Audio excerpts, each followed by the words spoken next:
I invite the Minister of State for Infrastructure to lead the House in prayer or reflection. Thank you, Honourable Speaker.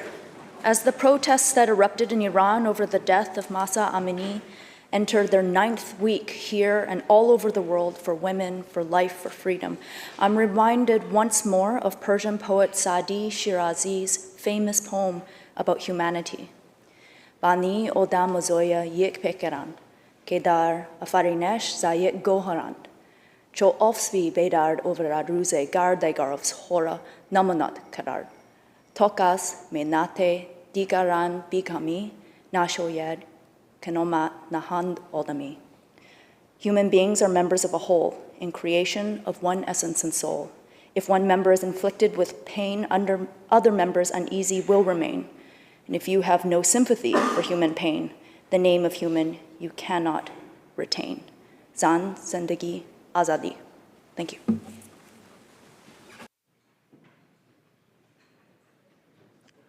Introductions by members.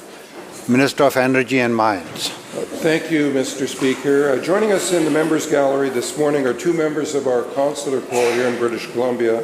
Mr. Kohei Maruyama is the new Consul General of Japan in Vancouver, and Mr. Alan Nahum is the new Consul General of Chile in Vancouver. The Consul Generals are here on their first official visit.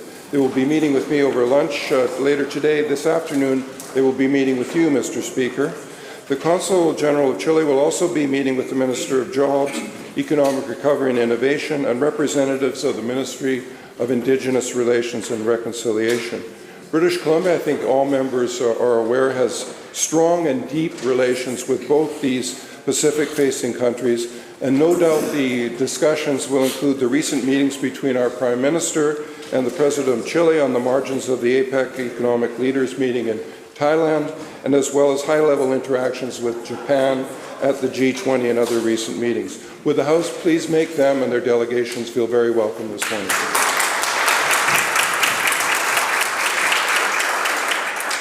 Minister of Labour.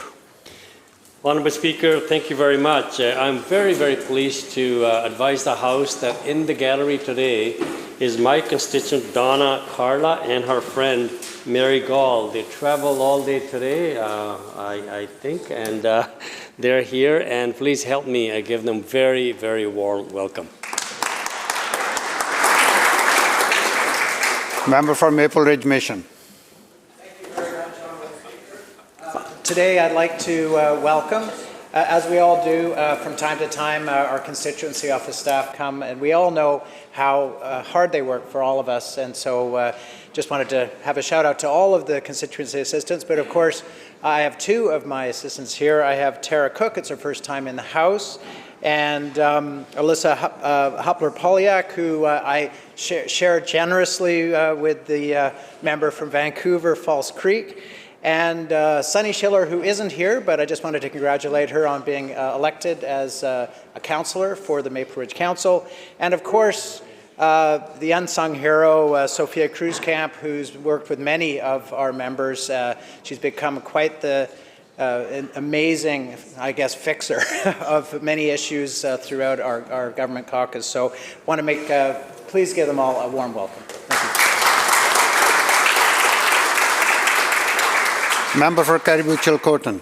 Well, thank you, Mr. Speaker. It's a great pleasure to introduce members of the North Island Woodlot Association here with us today. Howie Griesel, Nigel Ross, John Gregson, Ken Dodd, Sybil Walkmeyer, Wolfram Wollenheit. Would the House please make them very welcome here today? Thank you for coming. Minister of Health. Thank you very much, Honourable Speaker. Representatives of Diabetes Canada are here today to meet with MLAs on all sides of the House. Honourable Speaker, I want to introduce Russell Williams, the Senior Vice President of Diabetes Canada, Joan King, their Director of Government Relations, and Nafisa Morali, who's a board member, and we welcome them and look forward to meeting with them today.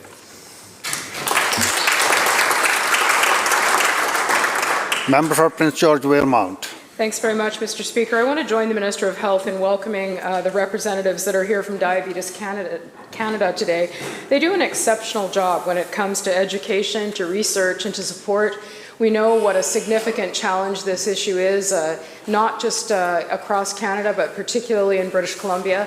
And so I want to recognize the work done by Joan King and Nafisa Morali. We appreciate the efforts and are very glad to have you in the Legislature this morning. Thank you for joining us. Attorney General. Mr. Speaker, today in the House is an accomplished British Columbian, Ellen Godfrey. I know she's rightfully proud of her son Samuel, who has worked in this building for more than 5 years, serving with distinction in the offices of 4 of my colleagues in the Executive Council.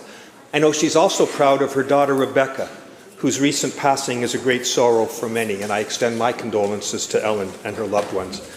Rebecca's accomplishments will be well known to members of this House. Her book, Under the Bridge, won the BC Award for Canadian Nonfiction and is now being made into an 8-part TV series for Hulu. Today, however, I ask the House to join in acknowledging Ellen's accomplishments, her own accomplishments. She's the former president of the Vancouver Island Advanced Technology Centre, a former member of Canada's Council on Science and Technology, and she was on the board of governors of Royal Roads University. After obtaining her degree from Stanford, Ellen began her work career in the 1960s in the Canadian book publishing industry. She was involved in the founding and operations of 3 important Canadian publishing houses, New Press, House of Nancy, and Press Poco-Peak. Her work helped hundreds of Canadians see their work completed, published, and shared with the world. Later on, Ellen entered the computer business, becoming in time the CEO of Softwords, a computer software company based here in Victoria. Her work created many jobs and helped build the thriving tech sector we see around us today. In the early 2000s, in this role, she did literal groundbreaking work in BC, bringing broadband high-speed internet across to access to people across the north and remote Indigenous communities such as in the Nisga'a Nation. She's also made significant volunteer contributions to many public and non-profit bodies, including, most recently, 5 years as public representative for the BC Medical Services Commission. Mr. Speaker, I would be remiss in not noting that today is also a day quite shortly after Ellen's 80th birthday, celebrated last week. Would the House please help me wish Ellen a happy birthday and join with me in thanking her for her enduring and remarkable contributions to our province. Member for Kelowna Mission. Thank you so much, Honourable Speaker. Well, I am very excited to have a constituent from Kelowna Lake Country's riding, but our shared community of Kelowna in the House today. I have known Loyal Wooldridge and his husband Ian for over a decade. A businessman, philanthropist, and avid politico, Loyal and I were fast friends and attended debates and town halls with the now Prime Minister Trudeau, along with many events and task forces to support those in need within our community. Loyal is a man of action and authenticity. He was always available for a coffee or debrief and was open to an alternate thought or position. And that was before and after he became a city councillor in 2018. He is a champion of our city of Kelowna, a 2-term city councillor, a businessman, a husband, an advocate, and I am so lucky to call him my friend. Would the House please join me in welcoming Loyal Wooldridge today?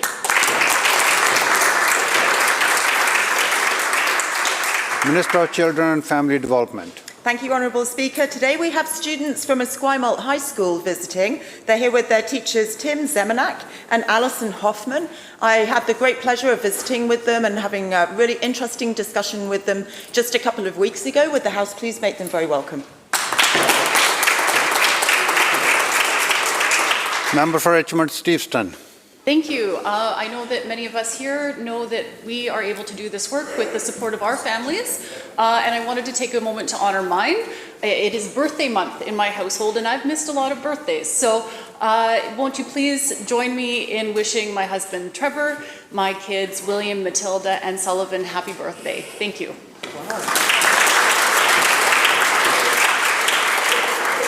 Minister of Agriculture.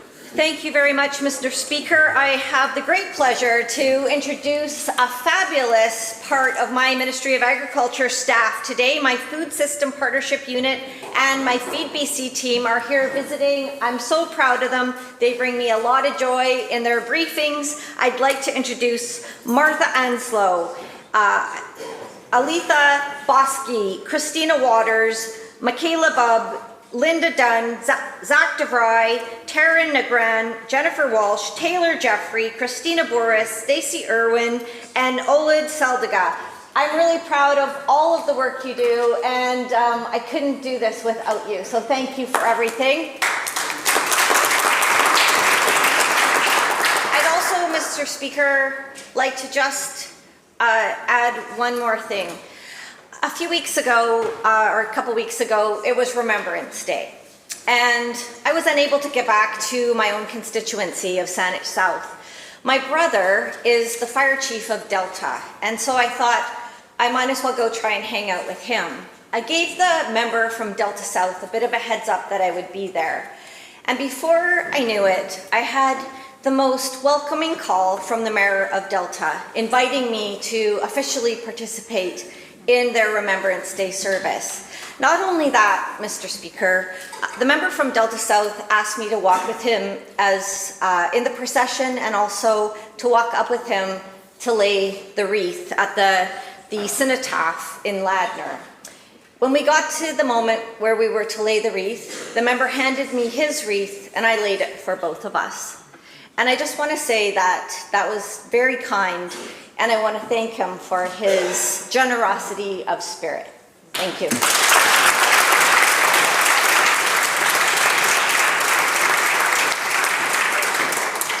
Member for Beacon Hill.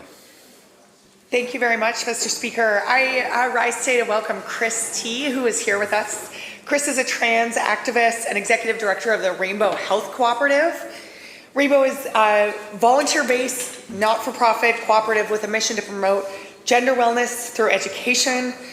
The Rainbow Health Cooperative is an important community resource here in Victoria, doing some really great work, and I thank Chris and everyone on the team there for everything they do. So please join me in welcoming Chris T. here today. Minister of Children and Family Development. Thank you, Honourable Speaker. Well, watching today from home is someone known very well to all of us here in Chambers, Elder Shirley Alphonse. Last week, she received an honorary doctorate from Royal Roads University, which is in the heart of Esquimalt, Machosen. And I was very honoured to be able to pay tribute to her at a very special dinner at Hatley Castle last Thursday evening. And we were joined by the then Premier of the province of British Columbia on his last evening as Premier. And it was such an honour to be able to be there and to be able to pay tribute to Shirley and all of her work. I've known her for well over a decade, and she's done a lot of work here in this house. She's brought a lot of prayers and started our work off in a good way on so many occasions. And I just would like to take this opportunity to say, Heichka, thank you, Shirley, for your generosity, for sharing your wisdom and your knowledge, and for helping to mentor me over all of these years. And I hope that everybody in this chamber will take this opportunity to show their appreciation for all of Shirley's work. Thank you. Member for Parksville Qualicum. Thank you, Speaker. Joining us shortly after the students from Esquimalt High School depart will be the School of Ballina Secondary with Jessie Lee Spence. If the House could give them a wave when they arrive and a welcome to right now, that'd be wonderful. Thank you. Member for Vancouver Falls Creek. Thank you, Mr. Speaker. Last week I walked into my office and overheard a very difficult conversation.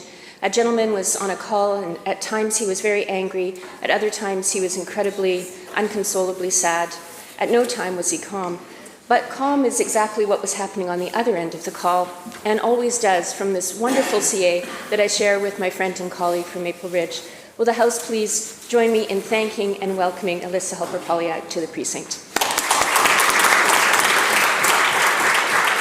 Member for North Coast.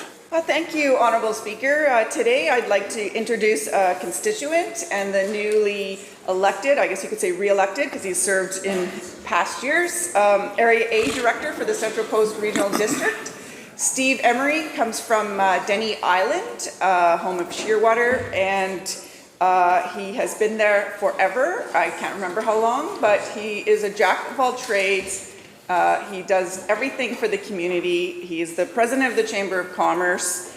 He's newly appointed to our Ferries Advisory Committee, which we really surely need his voice there. And he's in the House today, and I just hope the House can please make him feel welcome. Thank you.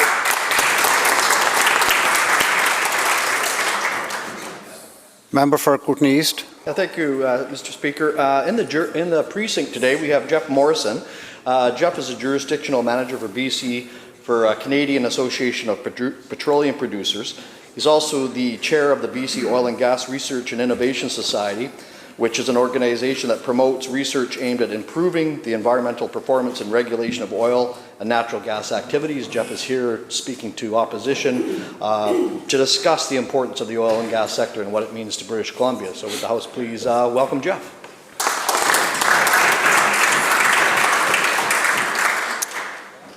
Member for Social Development and Poverty Reduction. Thank you very much, Mr. Speaker. I just want to take this opportunity to wish my partner, Slim Milky, a very happy birthday.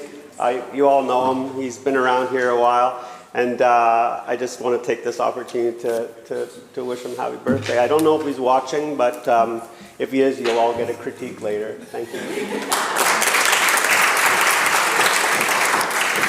Thank you, Minister. Members, you might have already noticed that we have a Christmas tree out in the rotunda. Some of you.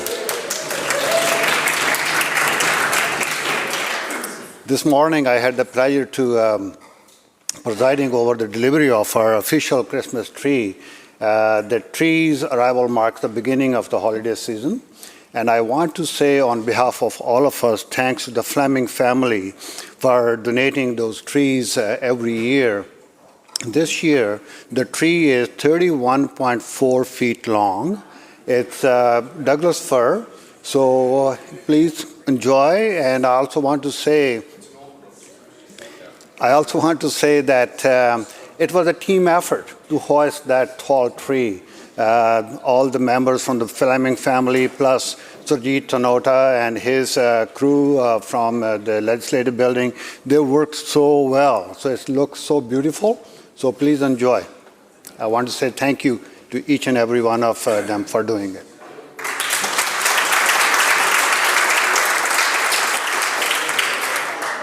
Madam Clerk. Introduction of bills. Statements by members.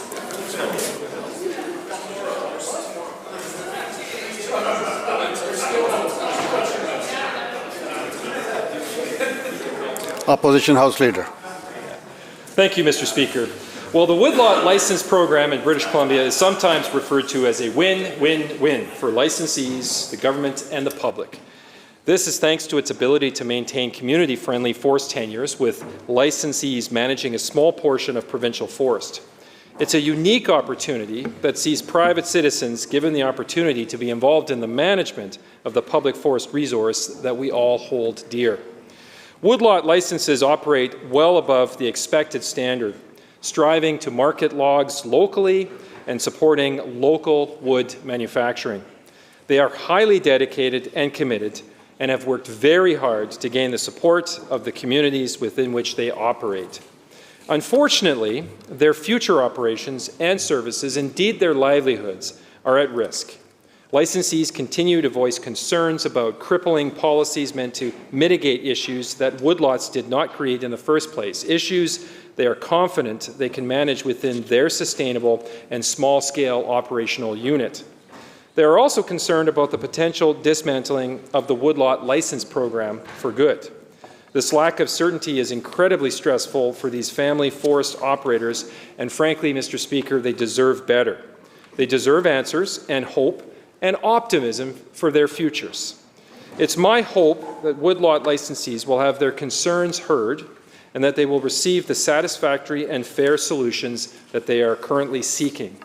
Forestry, after all, is a vitally important industry across British Columbia, and the hard-working people in these communities deserve strong advocacy and a bright future. Thank you.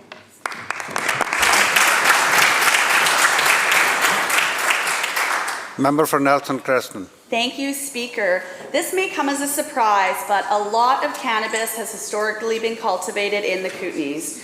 Cannabis production subsidizes the livelihoods of thousands of small businesses for decades in my region. While the legacy market included illicit activities, one could argue cannabis, as a plant known for its medicinal properties, should never have been criminalized by Canada in the first place. The Kootenays is certainly a region that has been disproportionately impacted by both cannabis criminalization and cannabis legalization. When Health Canada announced that it was reviewing the Cannabis Act, I wanted to take the opportunity to advocate for my community and amplify their voice. I want to thank the dozens of people representing businesses, organizations, and themselves that responded to my survey. Their words were thoughtful, well-informed, and I am honored to be able to include them into my submission to Health Canada. I want to thank my constituency assistants, Anna and Sarah, and also Corrine, Anna's sister, who helped me do a lot of the heavy lifting right up until the deadline last night, so thank you. Many people in the Kootenays are expert cultivators. I look at my friends Kelly and Josh of Dragonfly Earth Medicine, who have a regenerative cannabis farm that is heavily invested in helping people that are really sick, including kids. I was grateful for the invitation by our Minister of Public Safety and Solicitor General to join him for a tour of the Williams Lake First Nations. It's the first vertically integrated cannabis facility. Chief Sellers was grateful for the opportunity to use cannabis as an economic opportunity for his community, but he was also clear about the challenges they faced. When I walk around Kelly and Josh's farm and I see Williams Lake First Nation, I see the future of cannabis cultivation in British Columbia. It provides a space for learning, healing, and connecting, and there's a huge economic opportunity for tourism. Just look at wine in the Okanagan. And I want to thank the Minister for providing me with the opportunity to submit to Health Canada on behalf of my constituencies. Thank you, Speaker. Member for Skeena. Old-fashioned values. Before I became a leader, I was a basketball coach in my village, of Kitimat Village. And I had old-fashioned and strict rules for my players because I believed those rules could put my players on a good path. I feel bad for today's generation because of what they face in our streets today. Crystal meth, cocaine, heroin are readily available, but what's even scarier, fentanyl is readily available and mixed to create deadly cocktails. So when I was asked to support the new junior hockey league in Kitimat, I first wanted to know what was expected of the players that are recruited from all across Canada, including from First Nation communities. And I was surprised to see the players had to sign contracts. Here's some wording from some of those contracts. The board reminds the players that they are local sport heroes and must conduct themselves accordingly at all times, both on and off the ice. You are a junior A hockey player 24 hours a day, 7 days a week. No illegal drug use or alcohol consumption will be tolerated. The teams are 100% supported by local hockey fans, and therefore we have to make certain that you are an appropriate role model for the community. Be smart and look out for one another. It goes on, because a lot of these hockey players are actually billeted out to families all across BC. Billet family belongings should always be treated with utmost care. Players are expected to provide their own spending money for day-to-day expenses. Players are expected to seek employment if possible, if not attending school. And players must notify and respect the billet family regarding their whereabouts. Mr. Speaker, these may be old-fashioned values that come from a different age, but more than ever, we need these because of what our people are facing today. And if we can build strong young people, in turn, we can build a strong society. Thank you, Mr. Speaker.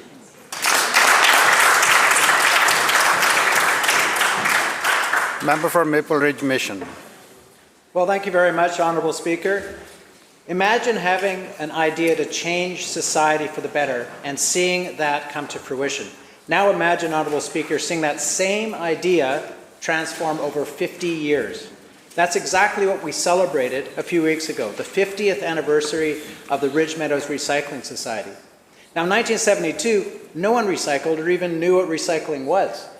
But committed volunteers, including Society founders Bob Cordoni, Bill Archibald, Beryl Cunningham, Candace Gordon, Julie and Dave Cohen, forged partnerships with local manufacturers, developed a system to sort and ship recycled materials, promoted the idea of recycling to local residents, began collecting newspaper, glass, and tin cans in a backyard shed in Hammond.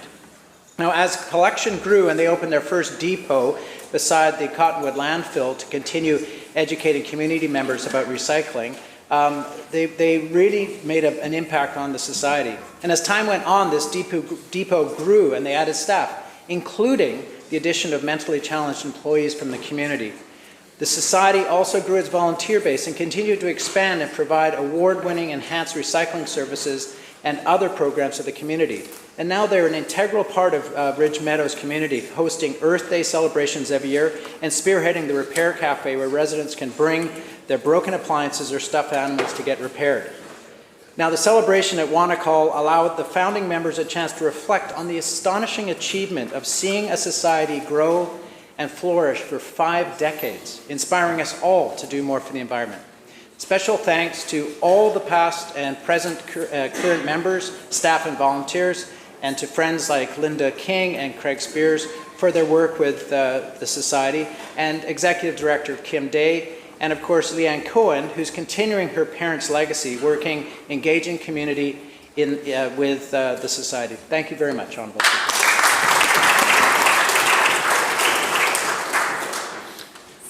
Member for West Vancouver, Sea to Sky. Thank you, Mr. Speaker. Mr. Speaker, Cypress Provincial Park is not a big park by provincial standards, but it is a treasure. Located on the North Shore, bounded by Howe Sound, Mount Strawn, West Vancouver, it's aptly described in the BC Parks literature as sitting like a crow's nest high above Vancouver. And when you're atop the sky chair, Mr. Speaker, especially at night, it's pretty hard to disagree. Both the park and its commercial-controlled recreation area have seen rapid growth in visitation over the last few years, and hiking, skiing, and snowshoeing have exploded, and the presence of all these visitors has had its inevitable impact. But as a guardian and a steward of this precious place, there was Catherine Steig. In 1990, she played a key role in an effort to protect a stand of big old trees above West Vancouver from being turned into just another golf course. The forest she helped protect eventually came under the stewardship of the Old Growth Conservancy Society, a group in which she was active until her death this past August. Catherine was a founder and active member of the Friends of Cypress, an organization focused on maintaining the wilderness of this 3,000-hectare provincial park and surrounding area. The protection of Mount Strawn and Hollyburn, as well as the preservation of Ewe Lake, were highlights of her tenure as a group tried to keep the park's focus on retaining this amazing natural environment located right on the fringes of the city. The Friends also were involved in park planning, undertaking many enhancement projects, including signage, education, trail maintenance, and improvements. And if I may, Mr. Speaker, I'd like to quote a couple of verses from a poem her son wrote in memoriam, which I think sums her up well, and it seems to have a bit of a nod to Dr. Seuss. But you were loved by loggers and hippies alike, by hikers and skiers and mountain bike types. You even had the respect from the big businessmen, though they knew not to get on the wrong side of your pen. Here's to the way that you quietly spoke with the city people and politicians and park service folks, and taught them when they built their trails and roads to leave room for the lilies and gentians and toads. Mr. Speaker, we should all have such a legacy. Thank you.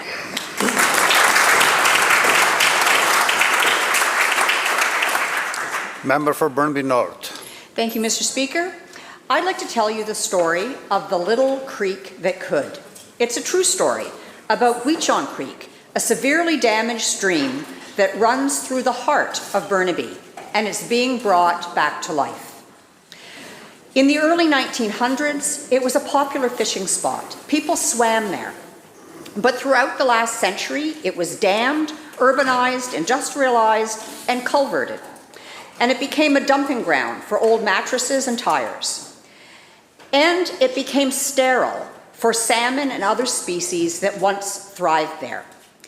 50 years ago, world celebrated river conservationist and founder of World Rivers Day, Mark Angelo, then a young BCIT teacher, rallied students, teachers, and the community to rewild the creek. They began to collect truckloads of litter. They replanted thousands of trees along its banks, and by 2006, much of it had been restored. Salmon and trout were returning. Songbirds, herons, eagles, raccoons, otters, and even sometimes a bear came back. Today, Gwich'in Creek South is beautiful and natural, but Gwich'in Creek North remains covered by concrete walkways and roads. The salmon still cannot navigate upstream to spawn. A precious few make it part way, and people with nets help them complete their journey. There is a plan to daylight the remaining 700 meters still covered. Why do I call Gwich'in Creek the little creek that could?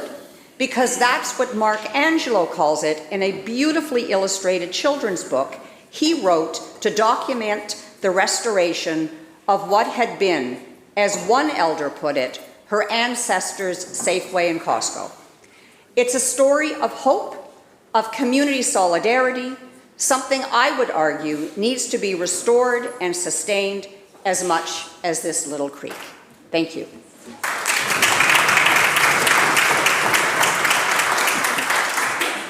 Madam Clerk. Oral questions by members. Leader of the Official Opposition. Thank you, Mr. Speaker. Mr. Speaker, there is no bigger broken promise by the NDP than their promise to make housing more affordable. This government is now in their second term and have had over 5 years to implement their program. So how are they doing? Well, BC now has the highest housing prices in North America, third highest on the planet. BC now has the highest rents in all of Canada under this NDP government. And we've got record homelessness and social disorder in virtually every community in the province. But it's not just their utter failure to provide any relief for working British Columbians. It's also their total incompetence in managing the one Crown corporation responsible for delivering housing to those most in need, BC Housing. Under this Premier, BC Housing's budget and debt ballooned to over $4 billion, but the results, not uncommon in this House, have gotten worse, not better, with homelessness and social disorder at record levels. Frankly, it is a disaster, which was confirmed in a damning report by Ernst & Young that this Premier tried to bury by quietly releasing it over the Canada Day long weekend. The report concludes that there has been total mismanagement of billions of dollars, so bad that the Premier, then the Housing Minister, had to fire the entire board that today's Finance Minister had appointed. So, Mr. Speaker, given his complete failure as a housing minister, the damning report on BC Housing, and the ongoing effort to try and bury his own mismanagement, how can anyone trust this Premier to deliver the housing that people need?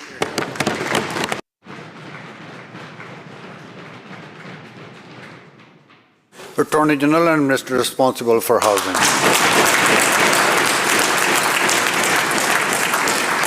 Thank you, Mr. Speaker. We acknowledge in this House that there is a housing crisis, and that is why this week we've introduced historic legislation, the Housing Supply Act, that will allow us to work with local governments to create the housing that is desperately needed in so many parts of this province. Mr. Speaker, this government has done an enormous amount to create new housing. We have spent $7 billion. We're on target to spend $7 billion over 10 years in order to create new housing that's desperately needed. And BC Housing is probably the largest developer, if you will, in the entire country. Mr. Speaker, we are tackling this crisis head on, such as with the Housing Supply Act, such as with the amendments to the Strata Property Act yesterday. Mr. Speaker, we're also trying to get speculation out of the market, and that is why we passed the speculation and vacancy tax, which has created 20,000 units so far in this province.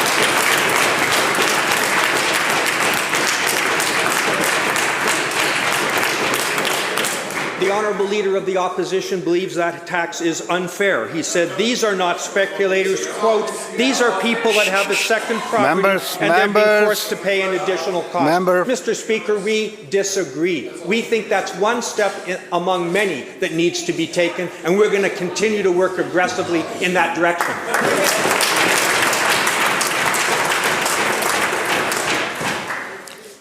Leader of the Official Opposition, supplemental. Thank you, Mr. Speaker. Mr. Speaker, just like in healthcare, they like to talk about how much they're spending, not the results they're not getting.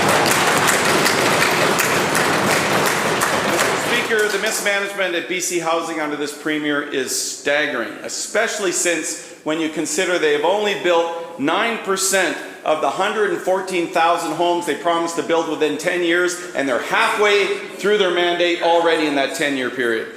The Ernst & Young report paints a very clear picture of an organization in chaos. BC Housing is poorly managing its signature $2 billion housing hub loan program. Contracts being awarded without any criteria and a lack of just a basic paper trail. We've got a board that sat silent while the CEO personally authorized $115 million in property acquisitions without the necessary approvals. That's right. The NDP appointed BC Housing Board allowed their CEO to personally approve more than $115 million in property acquisitions without any discernible due diligence. All of this incompetence happened under this Premier while he was Housing Minister, and he owes the public an explanation. So, Mr.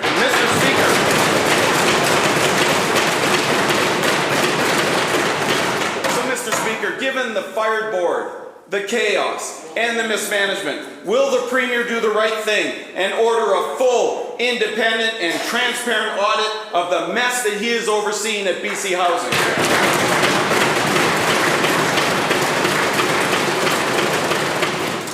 Minister. Well, thank you, Mr. Speaker. I entirely disagree with the characterization offered by the member. We have a highly talented CEO, Alan Seckel, who will be no stranger to the people on that side of the aisle. Mr. Speaker, I need to remind the House what Canadian CMHC said, that we are making up for this government is making up, Mr. Speaker, for lost time after years when the former government didn't build houses that people need. Here's what the CMHC said. They said more than twice the number of homes are under construction than when the opposition leader was finance minister. Mr. Speaker, we are on track to deliver the promises we made for 114,000 homes. Mr. Speaker, we are delivering that. We have completed 36,071 housing that is under construction or in approval. I mentioned the 20,000 home units that are now being made available thanks to the speculation and vacancy tax, making them now available in the market. Mr. Speaker, we're in year 4 of that 10-year plan, and we are on target to deliver what we said we would do.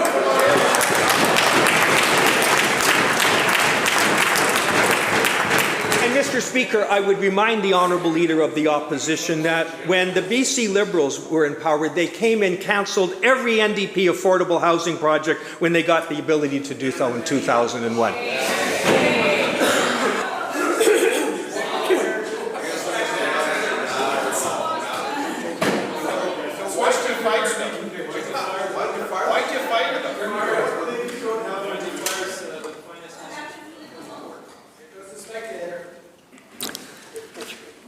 Leader of the Official Opposition, supplemental. Well, thank you, Mr. Premier. A lot of words from the Housing Minister. Unfortunately, none of them answered the questions that I was asking. But you know, Mr. Speaker, we now have a Premier who believes he's Mr. Competent, but the real truth is that the Premier's entire time as Housing Minister was marked by chaos and dysfunction. He tried to bury the damning Ernst & Young report on the Canada Day long weekend. Sound familiar? And chose to fire the incompetent BC Housing Board that they appointed on a Friday night in July, a week later. But the turmoil didn't end there, Mr. Speaker. Nearly 20 senior executives have departed from BC Housing under this Premier's watch within just 2 years with little to no explanation, including the CEO, the Vice President of Operations, the Chief Development Officer, the Executive Director for Homelessness, the Executive Director of Finance, just to name a few. Losing 20 senior executives in any organization over a 2-year period would be shocking in the extreme. But in an already deeply troubled organization like BC Housing, it is stunning. So my question to the Premier, will the Premier acknowledge the mess that he has overseen and order a full, independent and transparent audit of BC Housing today? Will he do that?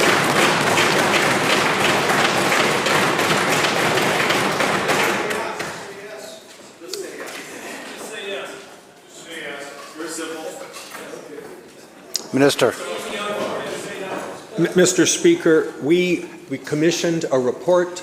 We examined it. We are taking action, Mr. Speaker. A new board is in place under the leadership of Alan Seckel, a very eminent British Columbian who worked with distinction in this government previously.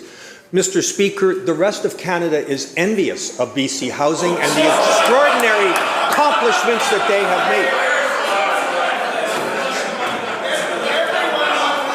Members. Mr. Okay.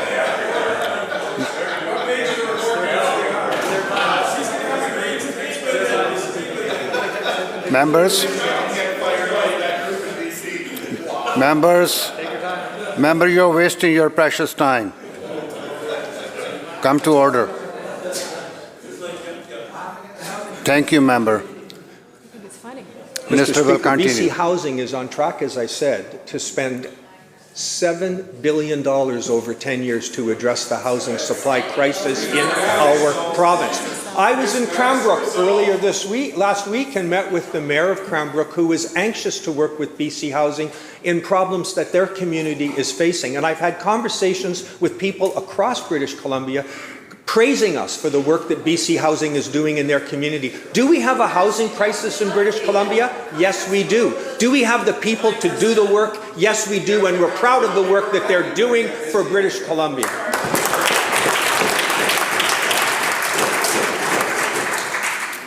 House Leader of the Official Opposition. Thank you, Mr. Speaker. And does this government have an accountability problem when it comes to how they're spending money on housing with terrible results? Yes, they do. Mr. Speaker, the Ernst & Young report.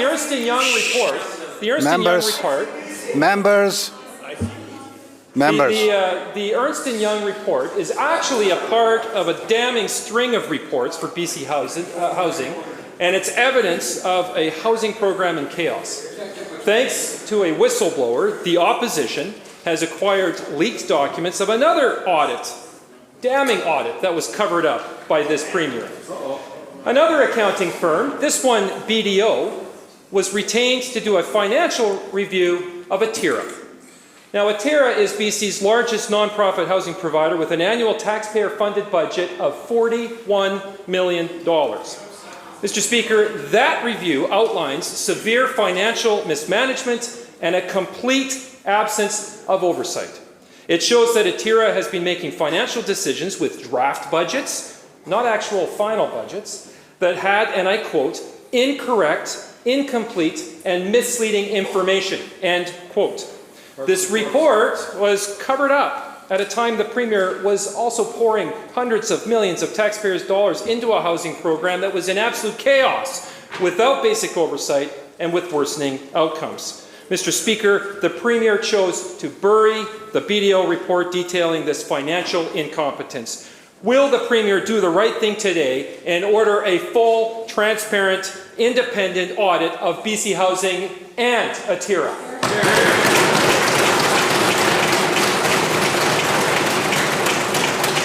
Minister.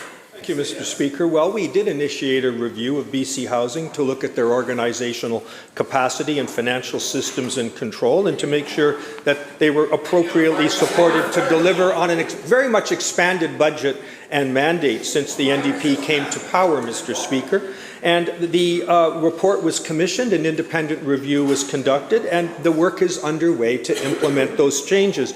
There were 26 findings and 44 recommendations made across 44 themes: governance, strategic planning, business integration, human resources, program design, project administration, processes, and there were suggestions for efficiencies that could be made. Those efficiencies are being gained. Mr. Speaker, this is a Crown corporation that is subject to the same oversight, the same accountability and transparency rules of other Crown corporations. The fact of an independent review should be not news to this House. And Mr. Speaker, I reiterate, BC Housing is doing extraordinary work to address our housing crisis head on. They are respected across this province for the work that they're doing, and Mr. Speaker, I stand behind them entirely.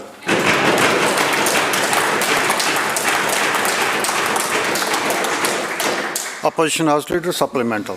Thank you, Mr. Speaker. Well, Ernst & Young says that BC Housing is in complete chaos. BDO comes out with a different report and says that there's no financial controls, no financial oversight within BC Housing on its, with respect to its largest housing provider, Atira. And the entire board of BC Housing is fired without any explanation whatsoever within the 2 years that the current Premier and then Housing Minister was in charge of oversight. Mr. Speaker, this incompetence is at every single level with respect to BC Housing and their providers. And the Premier, he had to know about the catastrophic state of finances at Atira. After all, the Premier stood alongside an Atira board member to launch partisan attacks in the by-election that elected the Leader of the Opposition. The BDO report found, and I quote, ineffective board oversight and assumptions that budget overages will be covered by BC Housing, end quote. And in fact, the BC Housing whistleblower revealed that there was a constant stream of pressure coming from senior BC Housing executives to ignore the BDO report and keep shoveling taxpayers' money toward Atira.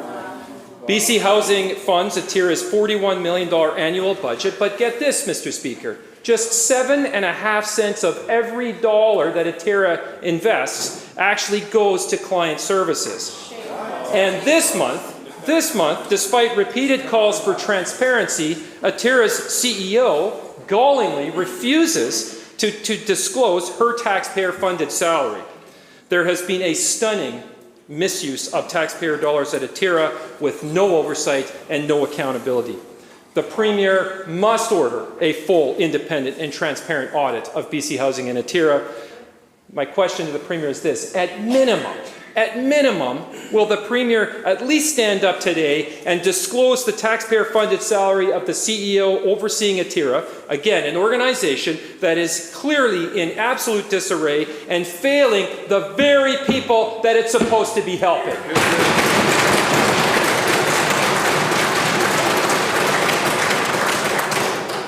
Minister.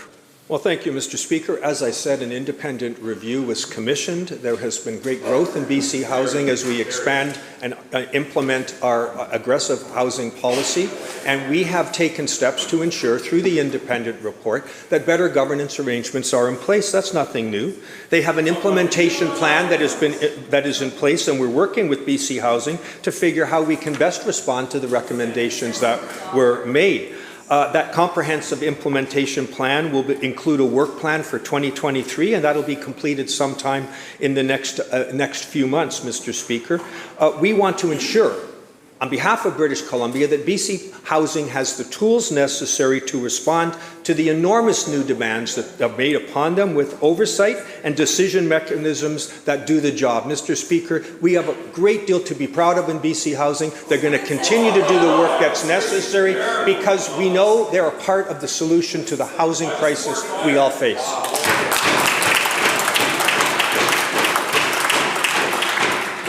House Leader, third party. Yeah, thank you, Mr. Speaker. My question is to the Premier. Will he raise the provincial rates for income and disability assistance to above the poverty line?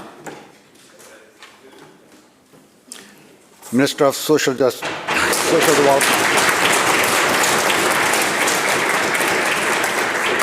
I thank the member for the question very much. Obviously, The issue of inflation and poverty are important to us as a government, and you've seen the action that we've taken over the last couple of years. We had the largest single increase in income and disability assistance rates in the history of the province. And we've taken a number of other affordability measures to reduce the impact of inflation and rising cost of living, which have been well received by people in the sector. And we're always looking at ways of reducing the impact of higher prices on people, and always looking for ways of reducing poverty in this province. I would point out as well that since between 2016 and 2020, we raised over 104,000 children out of poverty during that period of time, and we're going to continue to work. House Leader, third party supplemental. Thank you, Mr. Speaker. Understand what the previous government's approach to poverty has been, poverty reduction has been, trying to get an understanding of what our new Premier's approach to poverty is going to be. The housing measures announced yesterday by the Premier don't actually guarantee any affordability at all. The annual income for disabled people in British Columbia, Mr. Speaker, even after what the Minister just noted, is a dismal $16,000. That's currently $10,000 below the poverty line. Even under this so-called progressive government that we have here, the rates continue to languish, Mr. Speaker, and the increase last year that the Minister just mentioned, the increases have almost been entirely erased by inflation. It's heartbreaking, really. We have condemned those with disabilities to live in poverty in this province. We can't fix housing without an intersectional lens. The Executive Director of BC's Homelessness Services Association said these rates, quote, fall short of what's needed for people to find housing, end quote. The Premier must start by recognizing that raising our assistance rates are a necessary part of our housing strategy. Will the Premier raise the income and disability rates to be above the poverty line? Minister of Social Development and Poverty Reduction. Thank you again. I do actually appreciate getting questions on this issue, because it's important that we keep these issues in front of the public of BC, and we know that the previous government is uninterested in this. And as a matter of fact, the demonstrated actions of our government have indicated quite clearly that our interest is in reducing poverty in this province. We have a poverty reduction strategy. We have measured our successes. Our successes are considerable, but there is always more work to do. And absolutely, the issues that the member raises are of concern to us, all of us as members of the government caucus. And we're proud to continue to work on finding ways to reduce poverty. And that may include rates, it may include other benefits, tax benefits that have been rolled out over the last number of months. The work continues. The work is an essential core of our government's philosophy and our interest in reducing poverty in this province.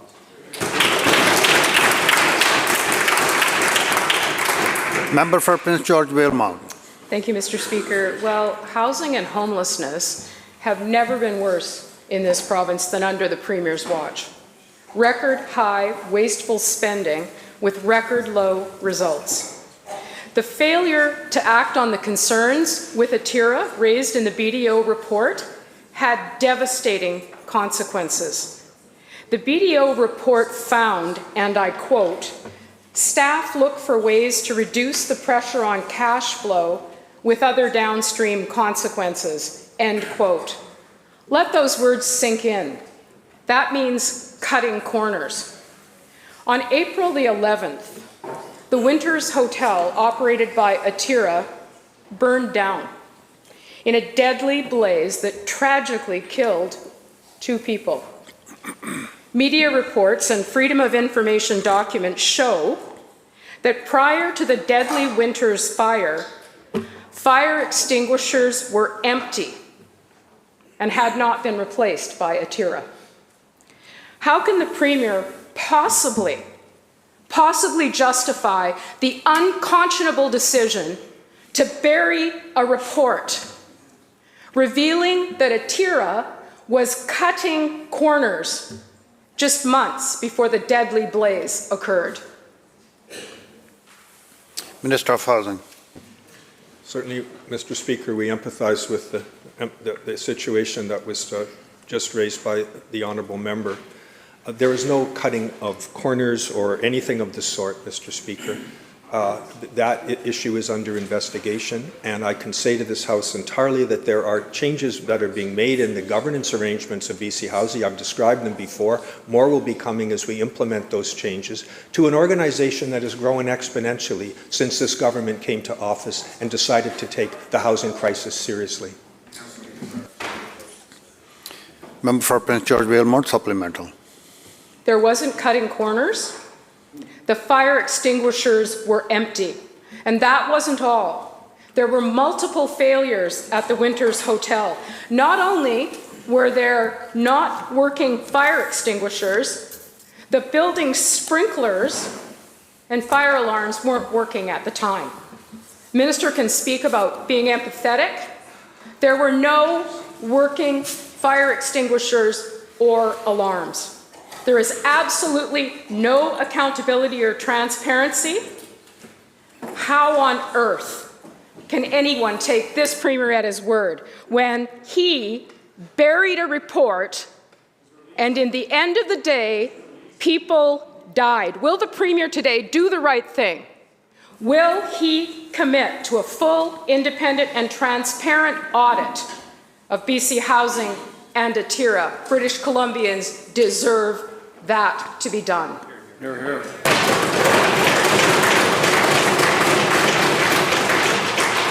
Minister. Mr. Speaker, reports have been released. There are certainly issues that are deserving of serious scrutiny and investigation. That is exactly what's going on. It's clearly unacceptable for fire extinguishers and fire alarms to be not functional. We obviously accept that, and that needs to be dealt with head-on, Mr. Speaker. But there's no effort to cut corners or to somehow deprive the public of information about this important issue. That is what we're investigating. That is what people of British Columbia have a right to understand, and that's what we'll get to the bottom of.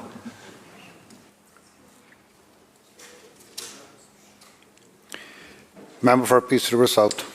Thank you, Mr. Speaker. You know, we've heard of all the problems with BC Housing today, but there's another reason why the NDP is nowhere closer to building the 114,000 homes that they promised. Stephanie Allen. Stephanie Allen is the BC Housing's Vice President of Strategic Business Operations and Performance, appointed by this NDP government, and has a history of radical and controversial claims. Last summer, she accused politicians and the city of Nanaimo of hate crimes against the homeless. And this July, just a few months ago, Allen compared owning a home to owning slaves. And I quote, "The original real estate investment was enslaved Africans. God bless everyone trying to find a home in these stolen lands as capitalism collapses under the weight of its greed and selfishness." End quote. You gotta pause and think about that for a second. This is the second in command for BC Housing. A senior executive making decisions for BC Housing comes out with a quote like that. And I wish I was done, because this person makes $245,000 a year making decisions. Wow. $245,000 a year. But also came out and said, and I quote, "I'm not sure how we get out of housing in a climate crisis without limiting capitalism." End quote. This person's focusing on radical politics rather than delivering on the $4 billion that's needed to be spent to help our much-needed people in British Columbia. The Premier's failed to answer questions so far today. Here's an easy one. Does the Premier endorse the statements of this BC Housing executive? Minister. I should start by saying, Mr. Speaker, that it is not this government that appoints the individual in question. It is the CEO who made that appointment, the former CEO. And if you're asking if this government accepts the statements that you're attributing to that person, which of course I'm unaware of course we do not. Member for Kamloops North Thompson. Well, thank you, Mr. Speaker, and it's unfortunate that the Premier refuses to defend any of his track record.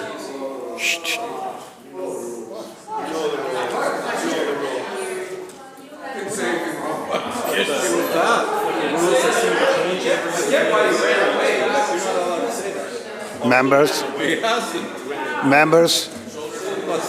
let the member ask question. Members,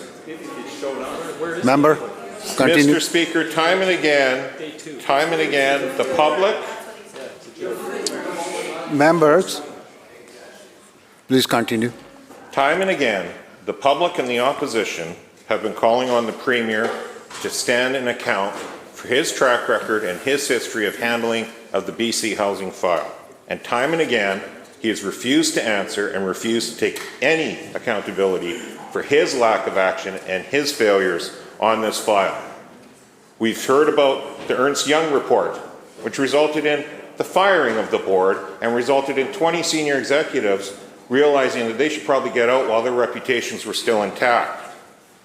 We've heard about the BDO report, which was buried by the Premier when he was the housing minister, that spoke about the shortcomings at Otira, the lack of oversight, the cutting of corners, how that impacts what happens at the Winters Hotel. And the minister can say that there was no cutting of corners. I think the average person out there thinking non-functioning fire alarms, non-functioning fire sprinkler systems would be a cutting of corners. Here, here. That's a cutting of corners. That led to a fire. That resulted in death. There is no accountability from this government whatsoever with the consistent mismanagement of BC housing and its lack of results. So a very simple question today to the Premier, because this has been refused to be answered all along. Very simple question. Why was the board of BC Housing fired? Here, here. Minister of Housing.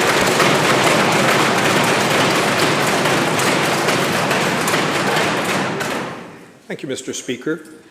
When issues were identified at that Crown Corporation, an independent report was commissioned. A number of recommendations were made by Ernst & Young in order to improve financial management and governance arrangements of that board, an arm's-length Crown Corporation. Those changes are underway. A work plan will be finalized in the weeks to come.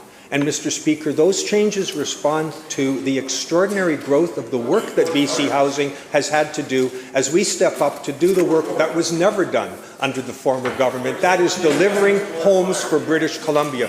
We're on track to do the 114,000 units that we promised to do, 36,000 underway, 20,000 with the speculation and vacancy Members, please.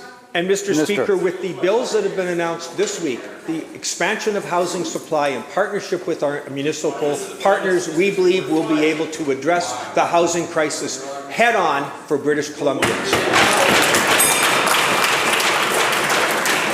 The bell ends the question period. Members, I have the honor of presenting the Auditor General's report on the financial audit work, fiscal year 2021-22, and the Office of the Police Complaint Commissioner's Annual Report 2021-2022.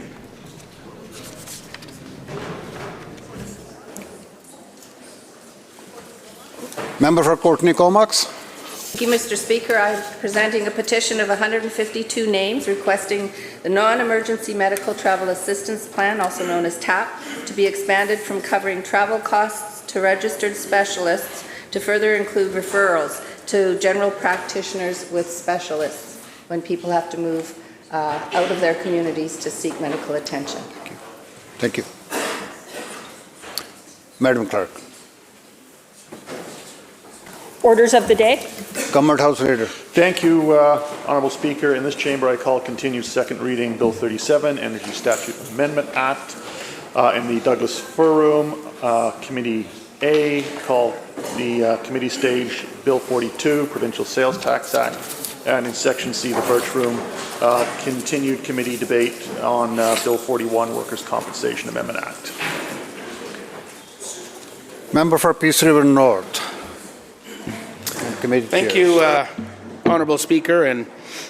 Happy to be back again, continuing my remarks on Bill 37, the Energy Statutes and Amendment Act.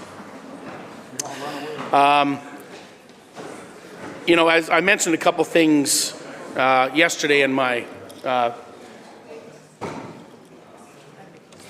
If members could quietly leave the chamber if you're not staying.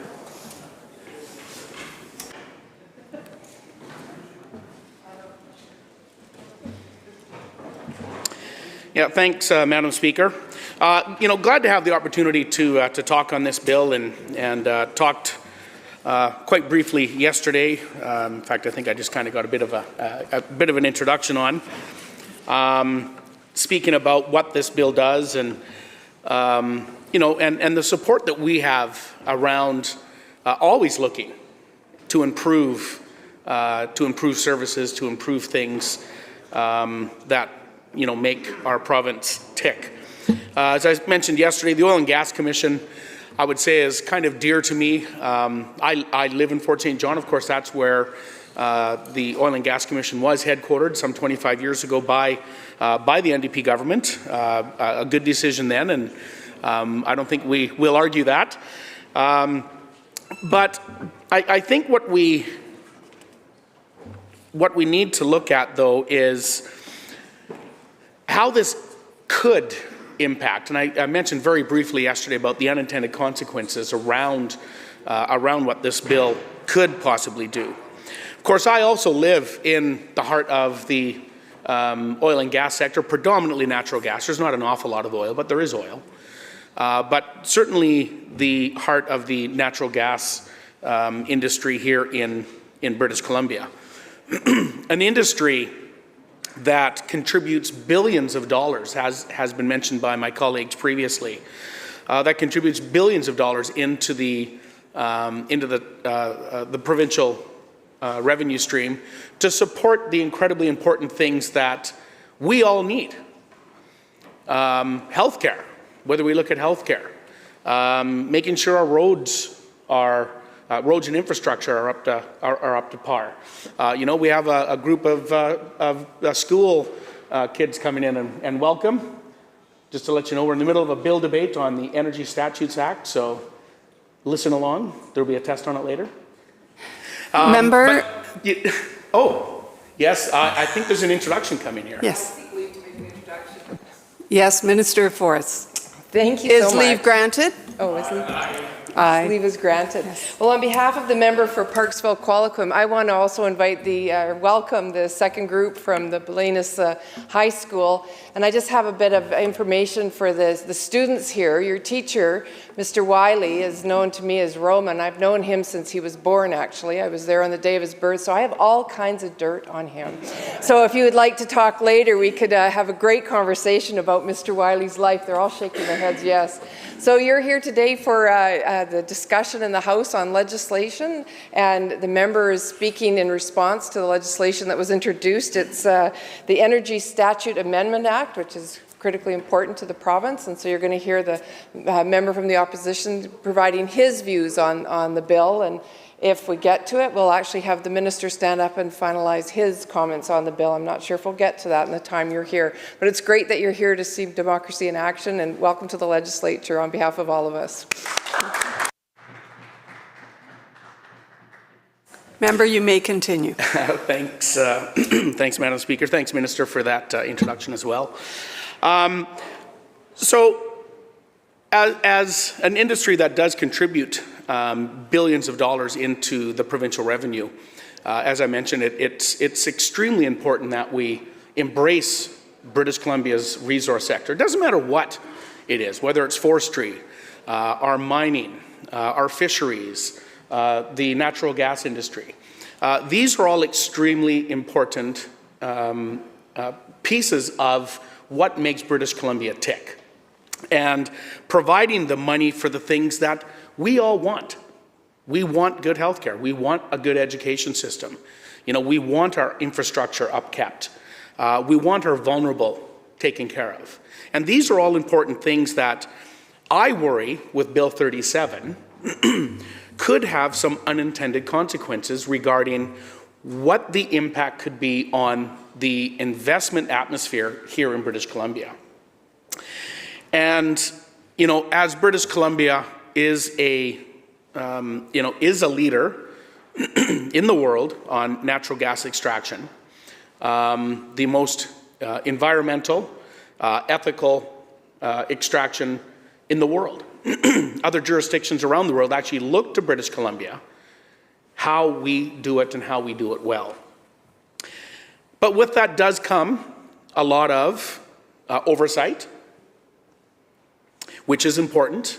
We do need to hold all companies accountable. Doesn't matter what sector they represent.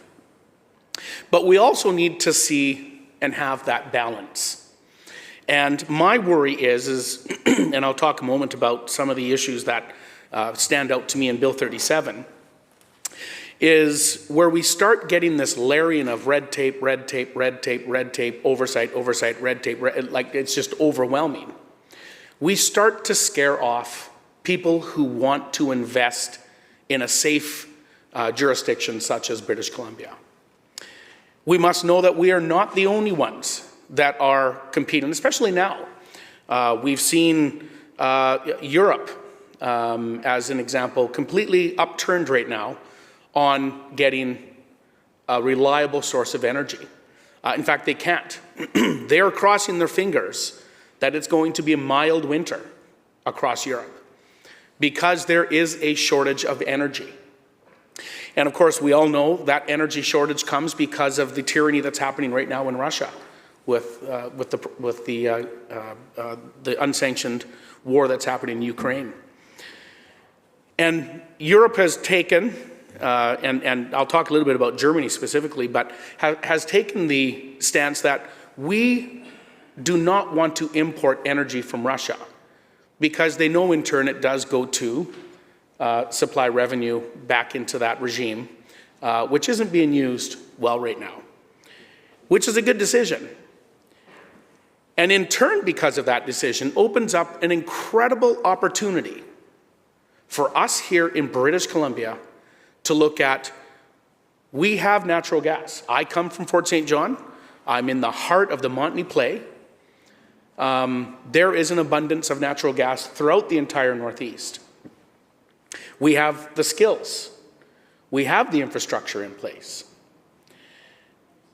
But what we've seen over the past few years is tail lights heading to Alberta of companies that have decided it's too risky to invest in British Columbia. We've seen tail lights of companies heading to Texas.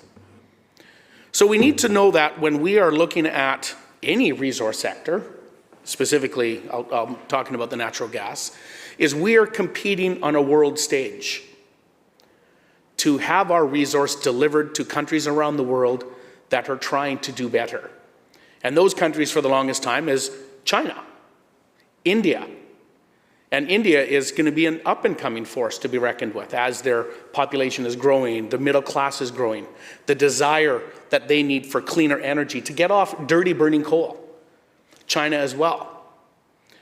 But unfortunately, because they cannot access cleaner energy sources such as BC's natural gas, LNG, when it's shipped off, and I'll talk about that in a second, shipped out to Kitimat and turned into liquefied natural gas, they cannot get this. And they are seeking, they're asking us, as is Europe, as is Germany. We had the Chancellor here, not here, but here in Canada recently.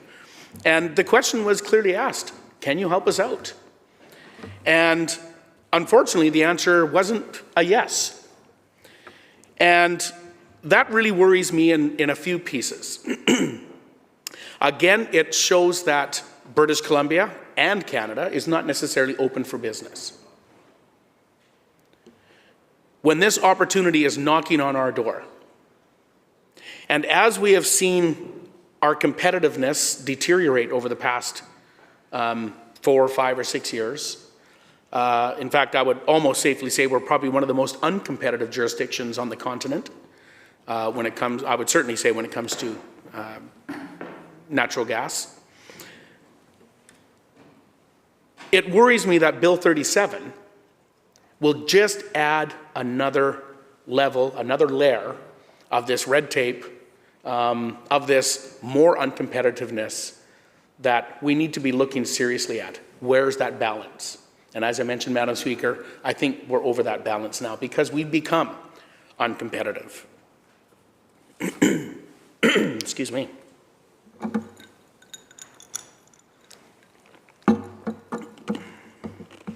You know, one of the pieces in this bill that we will certainly be asking about during our committee stage in the coming, well, I guess we only got a couple days left, but soon, is going to be around the establishment and how the bill will hold people and entities accountable. And that's one thing that this bill does. In fact, the bill enables regulators to more easily hold accountable entities whose action may result in orphaned wells. And if you don't know, for the listening public and folks that are in the gallery, you know, an orphaned well is basically where, you know, a company has just bankrupt or can no longer further sustain, and they walk away from a well. They walk away from a producing well. And often that's been left up to the province to clean up. And I do commend the minister, you know, for developing the orphan well program, which has been quite successful in cleaning up a number of these orphaned wells. But I think that is a step, and I think there are other ways that we can be looking at, and we need to find out during committee stage on Bill 37 what these other opportunities are. Because right now what we could be looking at, excuse me, is people that might have a small stake in a company as a shareholder could ultimately, at the end of the day, be held accountable, solely accountable. Now, when you start talking about what that does to an investment perspective, talk about sending shockwaves. Who is going to want to be investing in British Columbia's natural resources when they know that even if they've got this much of a stake in said company, they're going to be responsible for this, even though they might not have any decisions being made or any say in those decisions. So these are questions that, you know, we definitely want to get to, you know, on Bill 37. Again, we support the modernization of the BC Oil and Gas Commission. I would even say we support the idea of changing the name to BC's Energy Regulator, because I think it does encapture it more. As I mentioned to the minister at the start of my remarks, if we are not looking at bills and legislation to make them better, then we're not needed here. That is one of our main roles that we need to do in this place. And as we move forward into committee stage, those are going to be the questions that we're going to be looking at. So that is definitely one thing that we do worry about is what this new piece, and my notes are all mixed up here, folks that are investing in companies and again, making us more uncompetitive, adding more layers of red tape. The bill also looks at the hydrogen, the up-and-coming hydrogen industry that is in British Columbia, which is very exciting. And I think everybody in this House agrees that this is new technologies that are coming on board. Obviously, we understand, you know, hydrogen is very clean. We've seen it already used in different applications within BC Transit and other places. I'm very lucky, as I mentioned briefly yesterday, there's a proposed project happening right now in my riding up in the far northeast in Fort Nelson. And it's a great partnership between the town and Fort Nelson First Nation and to be moving that forward. So I think it's a great thing that hydrogen is being recognized by the province and being put into this as we move forward on to probably some exciting times. And as my colleague from Kootenay East mentioned yesterday, he took us down a bit of an education. I was very enlightened. I did not know the multiple levels of hydrogen that were, you know, some are better, some are worse, some are in different applications. So that was very enlightening for me. I'm going to have to find out what they're planning on doing in Fort Nelson now as they move forward. But this bill seems to be a lot of talk about the hydrogen industry, which again also we'll have to ask a few questions about.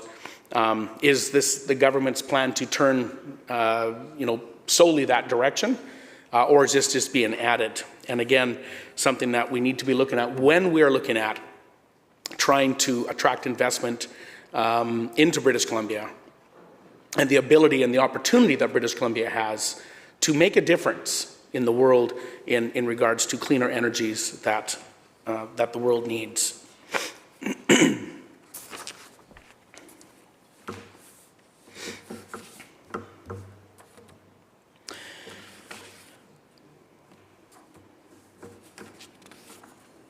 There's my notes I was looking for on the earlier on. So we also recognize the importance of what this bill does is by also appointing First Nations, Indigenous communities, having a representative at the table. This is absolutely something that we support. I think it's a big step forward in reconciliation. It's a big step forward as we've seen some challenges, and I know the minister is very aware of the challenges around permitting, especially up in the Northeast. So hopefully that this is a step forward in making that process more open and transparent and understanding by companies. Because what we have seen, and there will be some questions definitely around what this looks like, this appointment, we'll be very interested in looking at, because right now in the Northeast, we have many projects right now that are stuck in permitting. And one of the things that I hear all the time from industry is everyone is fully supportive of the reconciliation. Everybody. Every industry out there is supportive of it. But moving forward, they don't know the framework that they need to be taking to move forward in order to get these permits. And up in the Northeast, folks have been in limbo now for better part of half a year. And a half a year when you're looking at projects to get moving forward, that's very valuable. And it goes again to the competitiveness and that challenge that we see here in British Columbia of industry looking at other jurisdictions that I will say embrace the resource sector. Other jurisdictions that are open for business. While always though keeping in mind that they need to be doing it right. They need to be using the best practices. And again, British Columbia is a leader when we're talking about best practices in extraction of any of British Columbia's resources. So the theme that I've been talking about, Madam Speaker, on Bill 37 is really on the competitiveness. It's around certainty. Certainty for not only the companies that are looking at an opportunity in British Columbia, but certainty for the thousands of British Columbians that work in the resource sector, the thousands of British Columbians that are up in my riding that rely on the natural gas sector. The certainty that they know that they can continue to provide for their family, that they can continue to move forward and have a job that will sustain them and their families well into the future. And these are big challenges. And that, unfortunately, we've seen over the past few years has been slowly deteriorating, as I've given you some examples. And I guess we have also big questions around now the new Premier on what his angle is. Does he support the natural gas sector or does he not? And we've seen a number of very interesting references from over the past little while. Of course, Anjali Appadurai has really become well known in the province.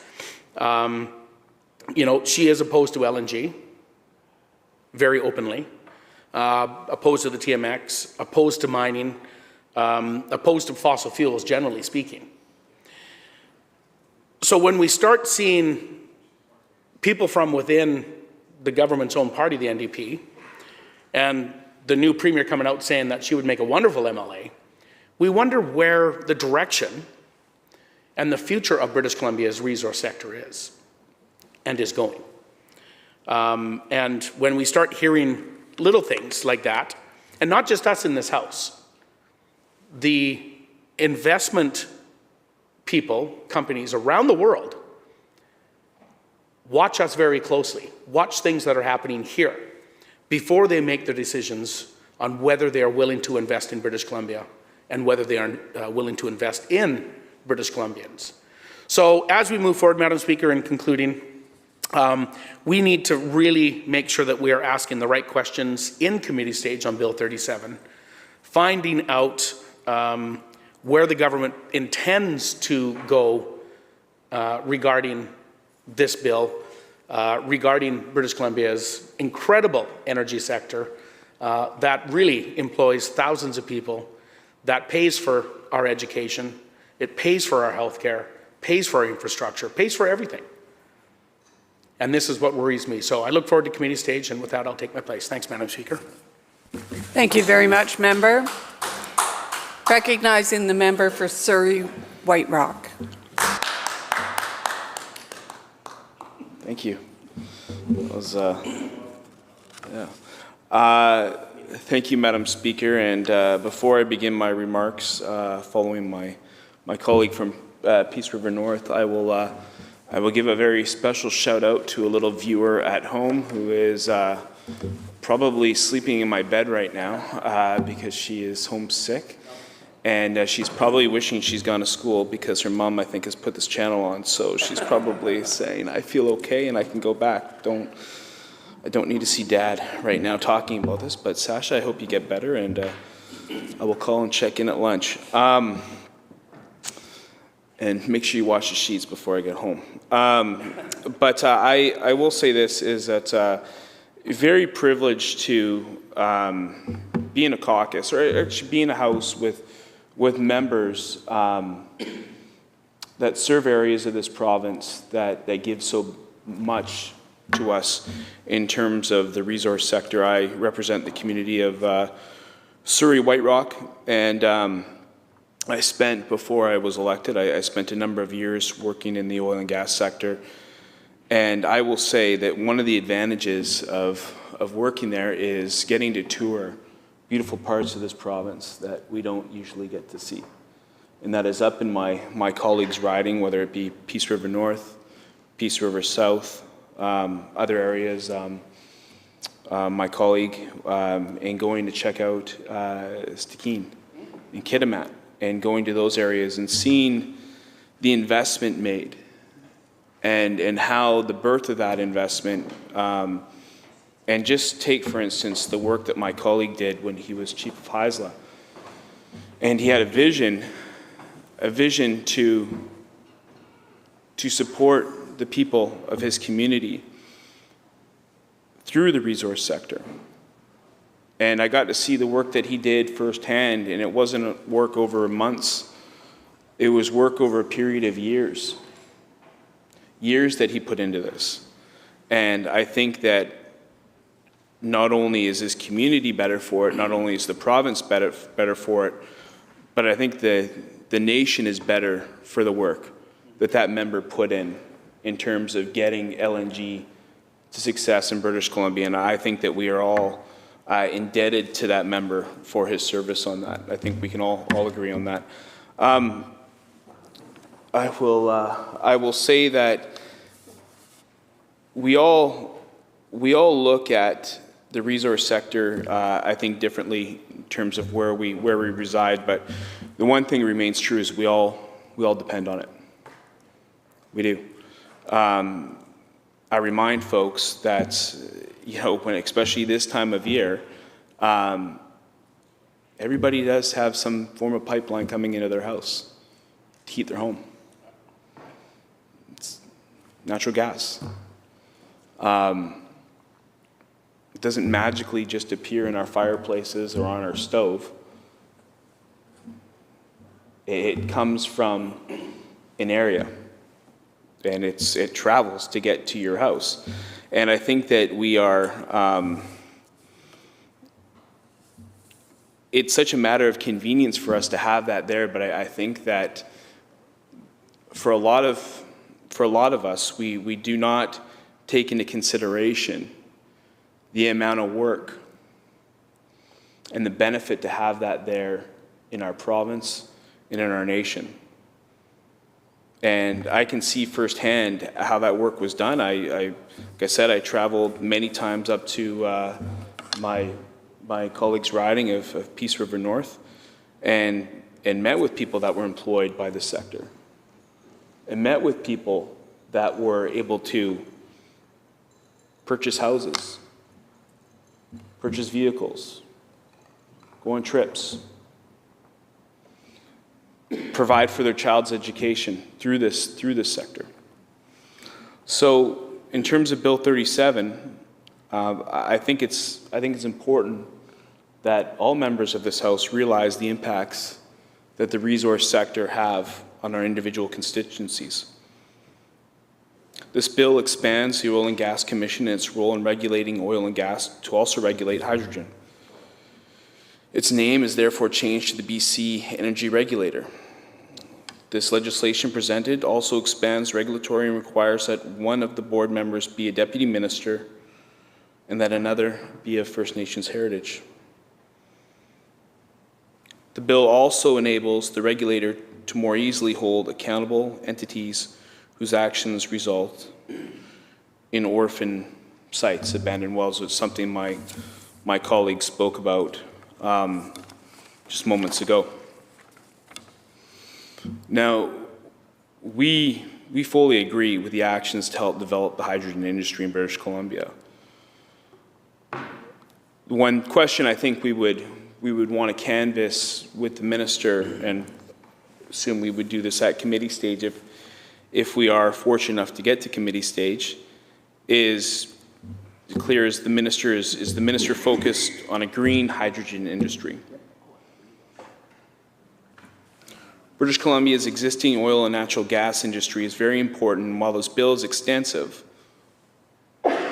we also have some concerns why we would also like to raise on how amendments might unintentionally discourage investment in BC, reducing its competitiveness and instead leading to increased investments in other jurisdictions like Alberta. Through my previous life, I was fortunate enough to, and I know some members of this House have done this as well, is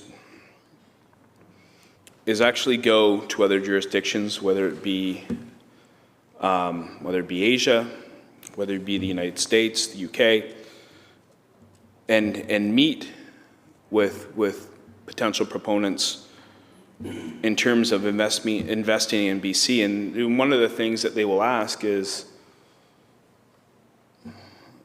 about credibility. And the fact is it a jurisdiction where are we going to go there and are the goalposts going to move?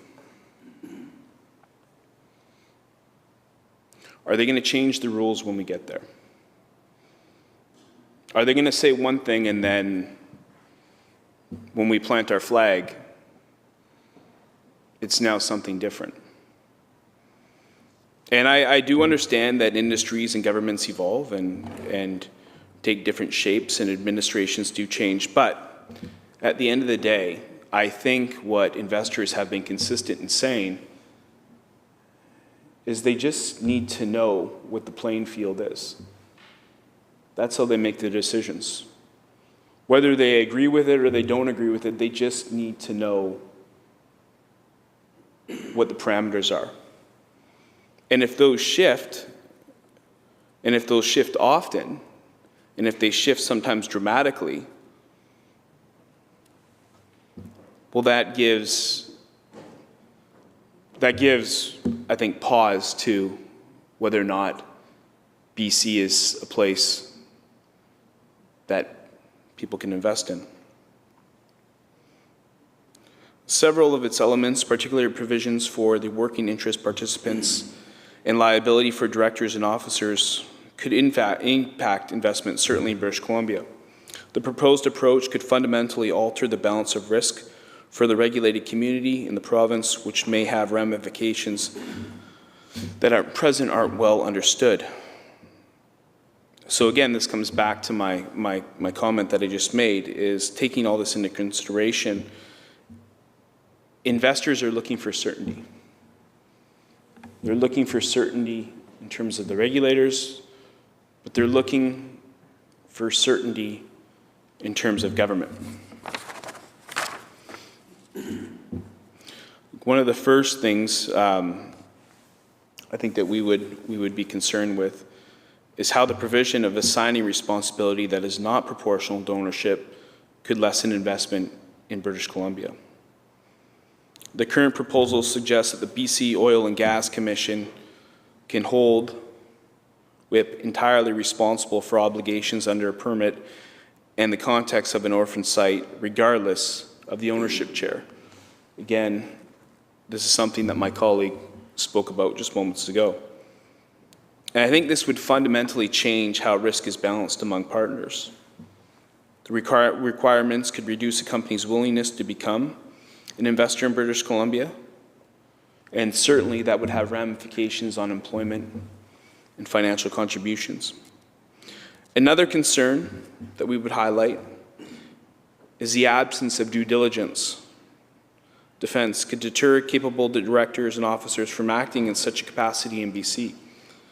This may happen because the potential cost for which directors and officers would be liable represents a substantial personal loss. These provisions should be clearly qualified by allowing for a due diligence defense. Also, an operator's insurance limits could be exhausted if no clear provision for a due diligence defense is made. As a result, companies may choose to conduct operations outside of BC.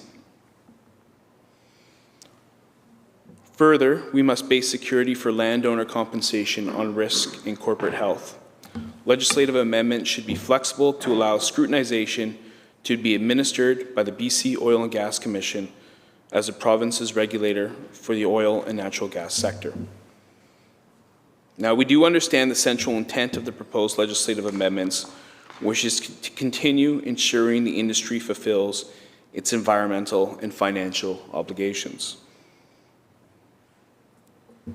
It is important, however, that any legislative amendments enable regulations that are fair and provide continued investment certainty in the province's oil and natural gas sector. But I'm hopeful that this bill will reach committee stage and that we will have a chance to canvass these issues with the minister. I will say that, as I stated before, I had the privilege of working in the oil and gas sector for 8 years, and I think one of the challenges that we see in BC, and I think we're currently experiencing it, and as you go through a change of leadership at any level, but primarily a change in the Premier's office, I think that there's a chance for opportunity, but there's also a chance for angst and uncertainty. And I think the resource sector is experiencing that right now with the change that we've seen within the last number of days. The world events that have happened over the last year have shown us how important it is to have a level of independence when it comes to the energy sector. We've seen issues, for instance, the explosion that happened in Prince George was a few years back, but how that altered and how close we were to having an absolute crisis when it came to natural gas. And also speaks to the partnerships that we have, whether it's in Alberta or whether it's in Washington State. And how complex, and I think that it's almost when you look at the natural gas sector in British Columbia, and you look at the projects and you look at what's in the ground now, I think people will be amazed. It's almost like you look at a maze when you're looking at the map of British Columbia and the connections and how natural gas is transported through British Columbia. But I do speak to the uncertainty, and the fact is that we have a premier now that has made comments about ending the reliance on fossil fuels. And although some of those comments, I think, are made in a way to try and ease some of the angst that came through the leadership process, what it does is it layers on extreme anxiety for those that are looking to invest in British Columbia, and that is a problem. I think that when we look at what happens when statements get made, whether they're on TMX and whether they're on LNG, there are a lot of people in this province that feed their families through the resource sector. And a lot of those families are in Peace River North or in Peace River South. They're in Stikine, but they're also in Surrey. They're in Langley. They're in Kamloops. They're in Chilliwack. They're in Maple Ridge. They're there. And those jobs are well-paying jobs. They're jobs that I think that, for the most part, that people have gone and sought an education specifically to do that work. And I think part of it is that there is an element of uncertainty in terms of whether this is now going to be a government that is going to allow that work to continue.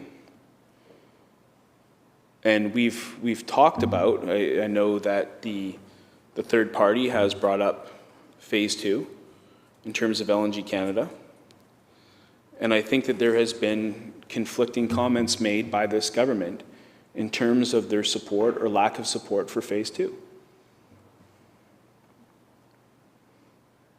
And so what does that do? Is that, would LNG Canada have made an FID knowing that this government was going to blink on phase 2? I don't know the answer to that. But it's an element of uncertainty.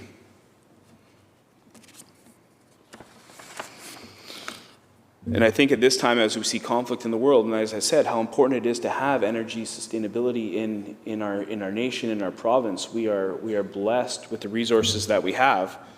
But it's important that we show that sector that we stand behind them. And they have to do their part. They have to make sure that they are upholding the laws, that they are meeting the standards set forward by the regulators, whether it's the Oil and Gas Commission, whether it's the Environmental Assessment Office, that they are living up to their ends of the bargain. And I think that we have a long way to go in making sure that we show investors that BC is indeed open for business.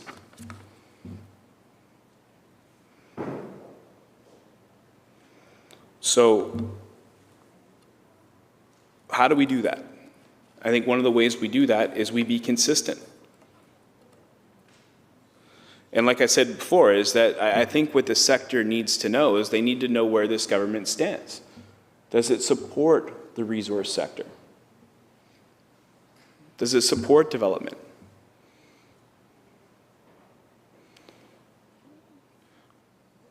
Or not?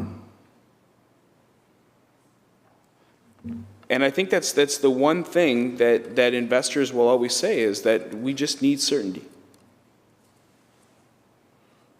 And I think what we've seen, and we saw it in question period yesterday, the Premier was asked a direct question from the leader of the third party, and it wasn't a direct answer. And I think those questions will come more frequently as this uncertainty kind of hovers over the Premier's office in terms of whether or not this government supports the resource sector. So, Mr. Speaker, I will conclude my remarks there. I appreciate the time, and I know I've got other colleagues that are eager to speak. So, with that, I will take my seat. Thank you.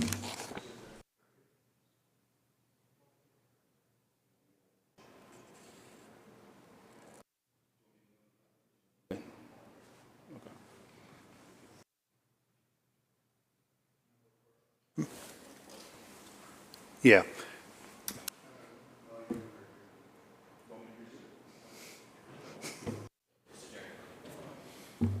Okay, with that, Mr. Speaker, I'd like to adjourn debate.